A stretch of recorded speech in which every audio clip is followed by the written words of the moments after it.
If you're just getting into metal detecting or thinking about getting into metal detecting, chances are you've already made one of these mistakes that I'm going to cover in this video. I've been in this hobby for about 45 years now, and trust me, I've made a lot of these mistakes myself. Some of them cost me time, some of them cost me money, and some of them left me so frustrated I thought I'd like to just get out of metal detecting altogether. So in this video, I'm going to break down the top 10 mistakes that I see detectorists make all the time as beginners, and we're going to go over them one by one so that you can avoid making these same mistakes and get out there and start finding some good stuff. So number one is not doing research and not getting permission. This is a big one, and it's a big mistake not to do it. If you don't understand local laws, get permission from landowners, and understand where you can and cannot hunt around historical sites, that can lead to frustration, embarrassment, and even huge fines. So there's some things you've got to consider before you go looking on a spot. What's the historical significance of the site? Who owns it? And are you allowed to hunt there? Now this can take as little as 10 minutes of time in research. Get online, do some research on who owns the property or where the site's located, find out if you're allowed to hunt there and if you need permission, and if you do, make a phone call to the property owner and see if you can get on it. Now there's one site in particular I want to tell you about, and that's Saltaire. So that was an old beach resort in Utah. Now, in the past, you used to be able to go out there and hunt. It wasn't an issue, but then it was closed down by the state archaeologists. So if you unknowingly did the research, went through the books, looked up all the information on it, got the photos, and then went walking out there with your metal detector, and there's a big sign out there that says no metal detecting, you would have wasted time going out there. I don't know, you may have driven from another state. You may have driven from somewhere close to it. For me, it's a 35-minute drive and then an additional 15-minute walk out there. So doing this kind of research can lead to not having frustration and a loss of time and possibly getting you in trouble. So remember, metal detecting is part treasure hunter and part private detective. You need to do the research and find the sites that you're able to hunt on and understand the area where you're going. If you understand the historical significance of the site, that can lead to better finds. Also, if you get permission from a landowner, they may turn you on to some other areas that are around them that you could also get permission for. Number two, buying the wrong metal detector. If you buy a metal detector without focusing on what you're actually going to be metal detecting for, you're going to run into a situation where you don't have the right detector for your needs. So you need to consider whether or not you're hunting for coins, jewelry at the beach, whether you want to go gold prospecting or relic hunting, because that's going to be a big determination in the detector that you choose. Lately, metal detecting has become a pretty popular hobby, and there's a lot of cheap metal detectors on the market. Amazon's flooded with them. Just take a look at the ones that are available on there. Anywhere from $50 to maybe $150. And the problem is that most of them are junk. They're cheap, not well built, they don't have good components, and they don't have a lot of the accessories and the features that these more expensive metal detectors have. And the thing is you don't have to spend a lot of money to get a decent metal detector.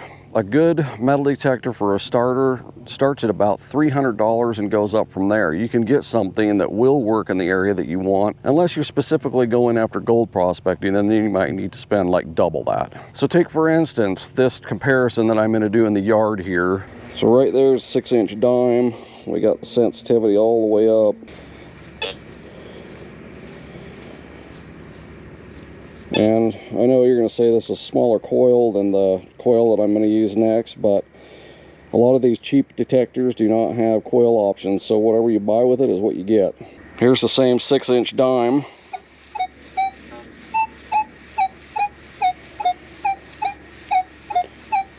And it easily hits it and gives a fairly accurate ID. It is kind of jumpy, but should be reading about 80. Number three is not understanding your detector, not reading the user manual, not going out and practicing with it, not going through all the settings to figure out what they do, and not having some sort of a coin garden buried in your yard so that you can go out and practice and see what different signals sound like. Every metal detector is different. Every metal detector has different features and functions and things that make it operate differently from others. So you need to get the user manual out and go through that, and then do some practicing before you actually go out to a site and use your metal detector. The last thing you want to do is just grab it and go out and start hunting without even knowing what different types of targets sound like, or what junk sounds like, or if you've got a bunch of noise on the detector, how to calm it down.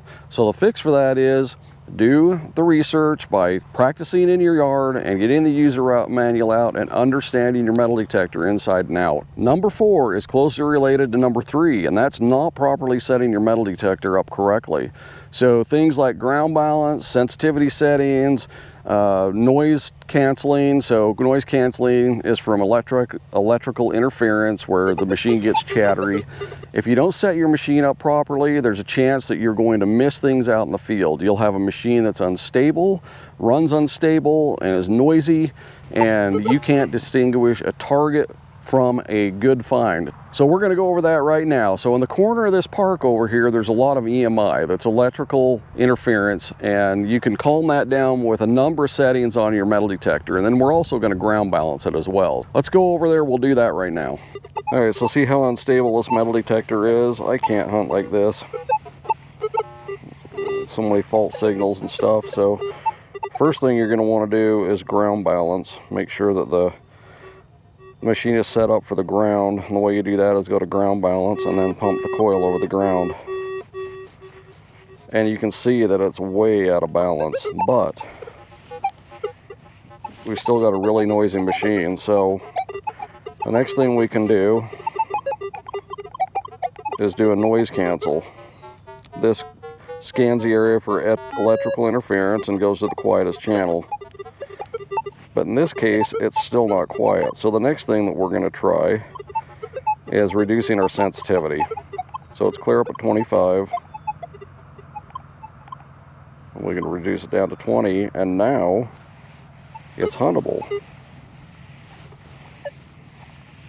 Now we can actually tell targets from the other noise that was going on with the machine. So that's the way you properly set up your metal detector. Number 5 is going out with just the metal detector and thinking you're good to go. So there are a bunch of accessories that make target recovery a lot easier and the hobby a lot more enjoyable.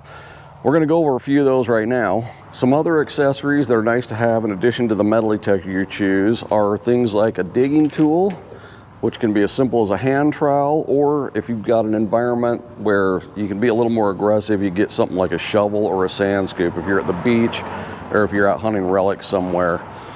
And then some other things that are good to have is a fines case.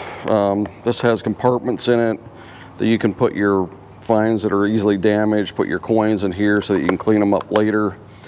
A good set of headphones, a pinpointer, and then a fines pouch where you can put all this stuff in to carry around with you.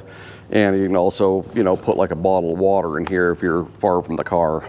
Bad idea to just go out there and think that you could recover coins with your hands or a kitchen spoon or something like that. When you've got coins that are deep, you need things that are going to get down and help you recover the target in a clean manner and in a manner that you can get it recovered quickly. Number 6 is bad swinging technique. So I see a lot of people swinging, foot above the ground, or people doing this. That's the wrong way to swing a detector. You're missing a lot of stuff on this pendulum sweep. You've got side to side where you're missing a whole bunch of ground. When you're up too high, you're missing, deeper targets. You might get service targets. The other thing I see is a lot of this. People with a coil that's pointed on an angle from the ground rather than perpendicular. So what you want is a nice, steady, slow, low swing on the ground to get a lot of coverage, 50% overlap. The other thing you got to do is when you get a target, these are motion machines. They have to be in motion unless you're in the pinpoint mode to get a target. So when you get over a target, you've got to keep the detector swinging so that you can hear it, and you want to center over it. And then when you get over it, you'll push your pinpoint button and pinpoint the target, mark it with your foot, and then get down and dig the target up with your tools and your pinpointer. You might not think that swing technique is important, but there's a saying in this hobby that if you miss it by an inch, it might as well be a mile.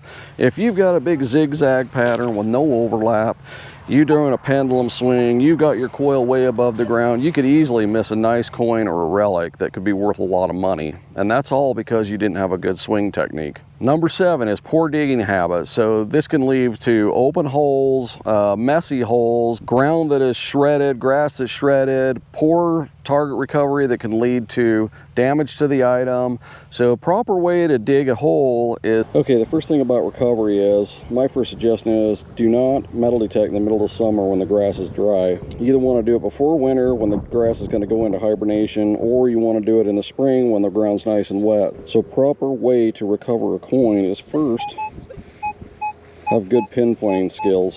Now this is probably going to end up being a quarter, not real deep, but so first thing you want to do is pinpoint it. Don't ever cut a plug that's not connected to the ground. You want to dig like a half horse or a half moon.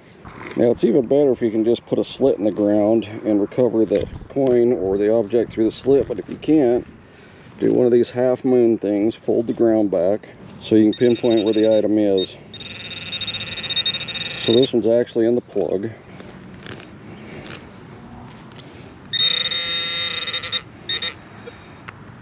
And I can feel it. And there it is, it's a quarter. So then what you'll do is you'll fold this plug back, pound it into the ground, and you can't even tell you were there. So digging with a pick and making a big mess, leaving an open hole, shredded grass, junk all over the place, those are the kind of things that lead to give the hobby a bad name.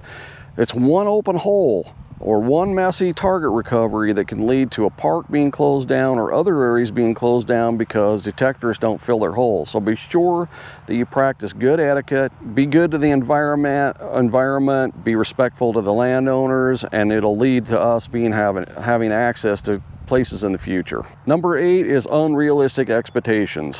You just bought a $300 metal detector, you've watched a bunch of YouTube videos, you've seen all these people going out finding gold and silver and relics and all sorts of stuff like that, and you think you're going to go out and do the same thing. Truth is, these things are kind of rare. I mean, yeah, people find them, but it's not like an everyday occurrence. You're going to have to go through the process of doing the research, going out, learning your metal detector, and finding spots that will actually give up some of these finds. You can't expect to just go out and find a good find every single time. There's going to be lots of junk. There's going to be lots of frustration. So you got to put your time in, you got to put your due diligence in order for you to go out and be successful. So go into the hobby with realistic expectations that you are going to have to do some work and you're not going to go out and find things every time you go out. There's been many times that I've gone out, done the research for a site, gone out there 3 or 4 times, don't find anything, and then finally the 5th time you go out there you end up finding some stuff. Do your research and have expectations that are realistic. Number 9 is not documenting and cleaning your finds properly. So documentation, I'm talking about keep a notebook. You know, you can go put your date and what you found when you went there, that kind of stuff.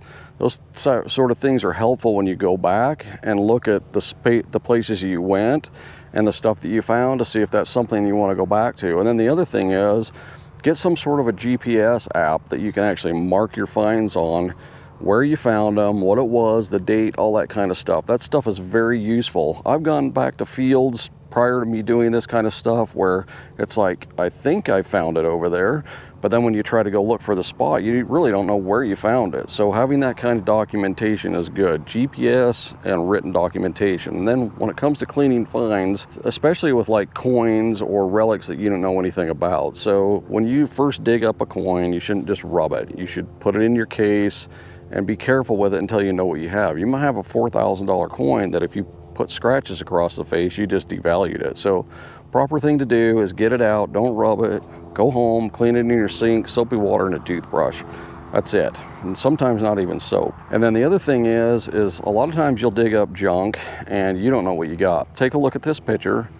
Tell me if you can see the item in there that looks different from the rest. Now, when I first dumped this bag out, I knew I'd found the find, but in amongst all these shotgun shells, I couldn't really see what it was until I looked closely. It's a canteen spout. So there are certain things there that you might not know what you have until you get home and later inspect them. So don't throw anything away until you actually know what you've got and you can have confirmed that it's actual junk. And then finally, number 10, and this can be the most frustrating. So it's showing up with dead batteries or gear that is neglected. So I don't know how many times I've gone out, and even though I know better, I didn't put my detector or my headphones on a charger the night before. I go out there, I'm planning on going all day. 2 hours into the hunt, my battery's dead. So good idea to keep up on the charging of your metal detector and your headphones. And then also, as far as gear goes and neglect, make sure that your coil covers, which is this thing on the bottom, is taken off and cleaned out. Sometimes you can get mineralization buildup in there that will affect the detection of the metal detector. Make sure that all your cords and stuff are in good working order, and you know, your straps and all that kind of stuff are good. You can put screen protectors on your metal detector to keep the screen from getting scratched up. You know, over time, when you're rubbing dirt off of a screen without screen protector, ends up getting so scratched up that you can no longer see the display. So things like that are important to keep up on. Maintenance on your metal detector, charged batteries and things like that. There's nothing more frustrating than going out and forgetting your headphones or forgetting your pinpointer, or you know, not having a charged battery. So those are things that you need to keep up on, and it's very important to do that. So that's it. That's the top 10 mistakes that most beginners make in metal detecting. Hope you guys enjoyed the video, and I hope to see you on the next. So thanks for watching.